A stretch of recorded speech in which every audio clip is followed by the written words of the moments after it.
Transtorno de ansiedade generalizada. Quais são os principais sintomas? Solta a vinheta.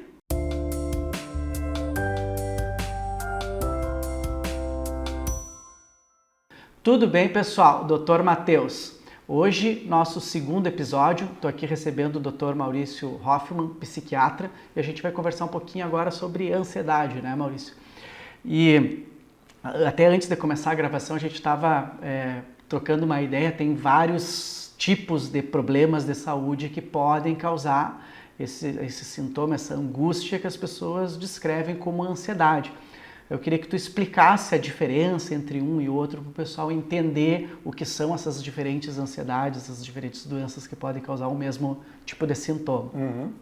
Tudo bem, pessoal. Então a ideia vamos ver um pouco dessas questões da ansiedade, assim, né? A ansiedade, para a gente começar a pensar e desmistificar um pouco, ela é um afeto normal do ser humano. A gente precisa ficar ansioso às vezes, né? Se a gente está com, sei lá, medo de que alguma coisa ruim possa acontecer e essa coisa é real, né? Por exemplo, perder o emprego ou separação, o filho está doente, né? É normal que a gente fique um pouco ansioso, né? Faz parte da nossa fisiologia.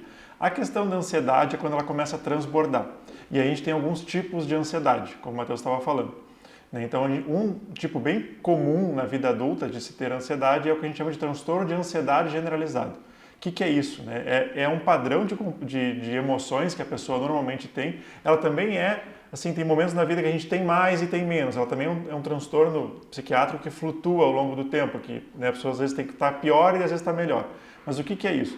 É um padrão de preocupações excessivas. A pessoa é muito mais preocupada do que a média, do que as outras pessoas. É preocupada com tudo. Se vai conseguir ir no mercado hoje, se vai conseguir pagar as contas ontem, embora tenha dinheiro, digamos, não é um problema, né? Mas ela está preocupada se vai conseguir pagar. Por exemplo, eu preciso fazer uma mudança dessa sala. Então a pessoa tem que fazer tudo ao mesmo tempo, né? Tem que tirar as cadeiras, a mesa, os vasos, a televisão, tudo ao mesmo tempo. É óbvio que vai trancar.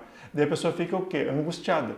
Fica tensa, aí é um outro sintoma do TAG, né, que a gente chama de ansiedade generalizada. A pessoa fica muito tensa pelas preocupações, não consegue nem respirar direito, dor nas costas, dor de cabeça, fica muito mais irritada.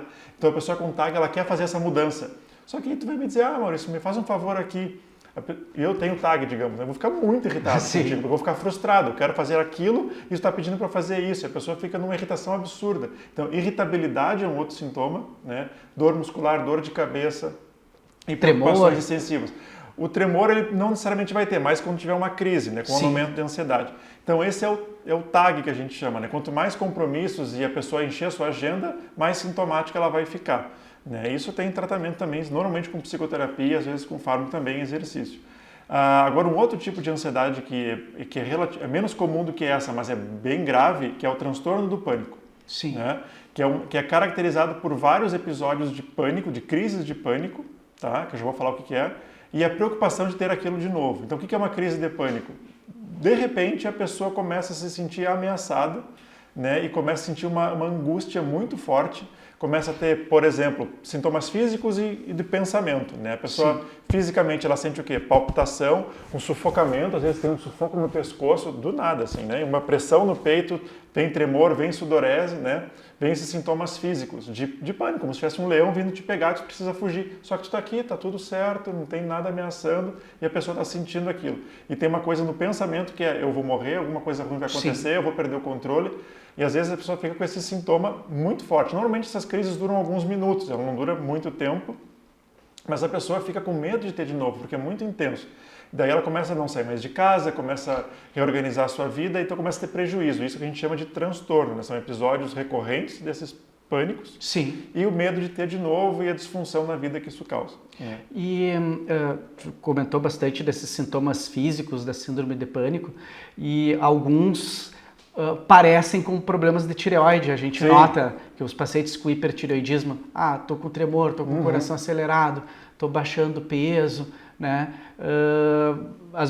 Pode ter essa confusão também com outras, da mesma forma que a depressão também confundia com problemas clínicos, os transtornos da ansiedade também pode confundir com outras doenças às vezes? Pode. Esse exemplo da crise tireoideia, assim, no hipertireoidismo, enfim, é um bom exemplo, né? Mas me corrija se eu estiver errado, mas esses problemas da tireoide, a crise de pânico é comum, digamos, ser primária, ou seja, não ter nenhuma doença associada, ser só pânico mesmo. Quando o paciente é mais jovem, a crise dura curtos períodos de tempo. Normalmente acontece num padrão de tempo, por exemplo, quando começa a cair o sol, começa a vir a noite, a pessoa fica mais angustiada e tem a crise, por exemplo. Né? Enfim, mas quando, assim, 40 anos, começou a ter crise de pânico, associada a outra, uma crise de pânico mais duradoura, que não passa nunca, e a pessoa de fato não se sente, né, preocupada nem nada nesse sentido, pode ter alguma outra coisa associada, a gente tem que pesquisar. Isso que tu colocou é bem verdade mesmo, porque quando os pacientes às vezes chegam com essa dúvida, nas doenças da tireoide o sintoma tende a ser persistente. Diferente da forma como tu descreveu ali, que são episódios. E de tratamento, né, que eu acho que são sintomas que trazem desconforto para as pessoas, tanto os emocionais quanto os físicos. Da mesma forma que eu te perguntei antes da depressão, as pessoas sempre querem antes tentar mudanças de estilo de vida, outros tratamentos que não sejam os remédios controlados e os tarja preta, que a gente sabe que existem alguns para tratamento de ansiedade, né? Quando que é possível usar uma coisa, que é tratamento sem medicamento, e quando é necessário usar medicamento uma pessoa com ansiedade, se transtorno de ansiedade? Tudo hoje em dia a gente tem que combinar com o paciente, né? Então na medicina a gente sabe que tem coisas que funcionam, Sim. E a gente vai recomendar dentro desse cardápio de coisas que funcionam. Tem coisas que vendem por aí, mas não funcionam. Então, um médico decente não vai recomendar essas coisas, Sim. né? Mas aí a gente vai ter que combinar com o paciente. Por exemplo, se o paciente, às vezes, está num grau de sofrimento tão grande que ele vai necessitar, ele quer a medicação para aliviar mais rápido, né? E aí a gente vai recomendar algumas coisas. Mas às vezes o paciente consegue, não, eu vou tentar começar por aqui, por exemplo, paciente com ansiedade generalizada, não necessariamente ele vai precisar direto a medicação. Ele pode começar uma terapia e isso vai aliviando, vai organizar um pouco a sua vida, vai botar Sim. um exercício físico na rotina porque ele não tem, né? E aí a ansiedade tende a melhorar, né? Mas ele tem que combinar com o paciente a preferência dele. Né? Claro. E às vezes, de novo, o paciente vai precisar da medicação, ele quer a medicação e vai ficar muito bem com ela, né? Então, dentro dessas coisas que funcionam, a gente vai optar por... Mas normalmente, crise de pânico, transtorno do pânico, eu recomendo a medicação porque de fato o sofrimento é muito grande. E aí a gente tem, né, duas classes principais, os antidepressivos, né, os inibidores seletivos da recaptação da serotonina, que mexem com essa parte de serotonina, que tem menos efeito colateral, embora tenha, né, mas assim, normalmente são muito eficazes para o pânico. Em algumas semanas o paciente para de ter crise. E às vezes, quando é muito intenso e incapacitante, a gente recomenda um benzodiazepínico, que são alguns tarja preta, né? Sim. Por curto período de tempo. Uma semana, duas, só para o antidepressivo começar a fazer efeito, assim, para ele poder tolerar, depois a gente tira. Depois tira. Tu comentou também de coisas que não funcionam, e a gente sabe hoje, dentro da má prática, tem um monte de coisas aí que oferecem para as pessoas. Eu queria que tu comentasse assim, quais são essas coisas que a medicina baseada em evidências já baniu e a gente observa que algumas pessoas às vezes querem oferecer para os pacientes, assim, né? De coisas que não funcionam, que as pessoas têm que evitar o uso.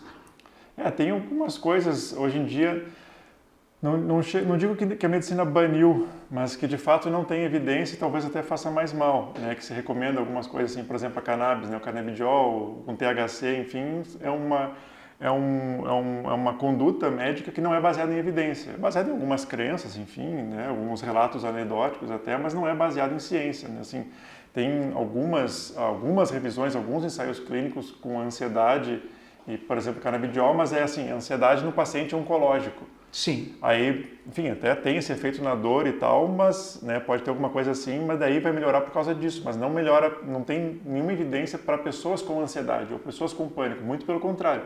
Né, os grandes estudos, a maior evidência é de que usos persistentes, por exemplo, de produtos de cannabis, e o cannabis mesmo, né, fumado, enfim, aumenta a ansiedade ao longo do tempo, né? Aumenta a depressão ao longo do tempo e aumenta o risco de esquizofrenia ao longo do tempo. Sim. Né? Esse é mais evidente, assim. Então, e esses fitoterápicos que as pessoas às vezes passiflora, cava... Tem outras linhas que são esses nutracêuticos e tal. Então, tem uma grande revisão do Canadá, né? O Canadá tem uns guidelines, né? Uns guias clínicos que, por orientação do médico, eles reúnem o pessoal para discutir os artigos científicos e ver, não, onde é que tem evidência, né? Onde é que a gente sabe que a coisa funciona ou não funciona, eles põem isso num relatório. Eles fizeram um em 2022 sobre essas coisas, né? Sobre nutracêuticos, enfim, na psiquiatria. Então tem alguma coisa ali, assim, Tem vários estudos não mostrando evidência de, né, passiflora, tem um efeito pequenininho, né, mas a maioria das outras coisas, vitaminas, não sei o que, nada tem efeito. Né? Então, para essa parte, talvez possa até fazer mais mal. Sim. Né? Assim, começa a dar hipercalcemia, não sei, aumenta o cálcio, né, por causa da vitamina D, por exemplo, mas assim, efeito na ansiedade e em depressão não tem. Só que, né, custa, a pessoa vai fazer o xixi ficar bem caro. Sim. E não vai melhorar do seu sintoma. Né? Eu vou contar uma história para ti agora, uma anedota de paciente. Um paciente assistiu um vídeo aí, numa dessas redes sociais, e viu que suco de alface era calmante. Não sei se tu já ouviu essa. Não, essa não. Aí ele pegava vários pés de alface e fazia uma batida e tomava durante a noite ali. Talvez por efeito placebo, alguma coisa assim. E segundo ele estava dormindo melhor, né? Falei assim, alface, né? Então, da minha parte não tem problema. Da parte psiquiátrica, alguma coisa desse tipo assim, tu acha problemático? Não, amanhã da pessoa deve ser bem divertida. É. Mas não, assim, tem uma questão que é importante a gente salientar, né? Especialmente por isso a gente precisa de estudo e precisa de ciência para fazer essas coisas. Porque nos transtornos psiquiátricos, esses que sim, mais que a gente chama de internalizantes, que são sofrimento emocional, né? A ansiedade é altamente responsiva ao placebo. Sim. Né? Normalmente 30% a 40% do efeito de qualquer coisa é placebo. Né? Então é sugestionável. O sono pode melhorar só por sugestão. O que a gente faz com os estudos clínicos é ver se os tratamentos têm um efeito além deste, para valer a pena o custo. Sim. Né? O problema é tu dizer que uma coisa que é placebo realmente tem efeito. Aí é complicado. Né? Ou outras coisas podem até fazer mal. Mas, então é isso, né? Muitas vezes, aquele caso individual, o paciente individual, ele vai melhorar para uma série de questões. Né? Agora, em termos de recomendação geral para pacientes, de uma forma geral, para a população, a gente tem que acabar recomendando que de fato funcione. Agora, né, para esse sujeito do suco da alface, para ele funcionou talvez por sugestão, né? Mas eu nunca vi nenhum estudo com alface. E uma última pergunta. E o café? Piora a ansiedade?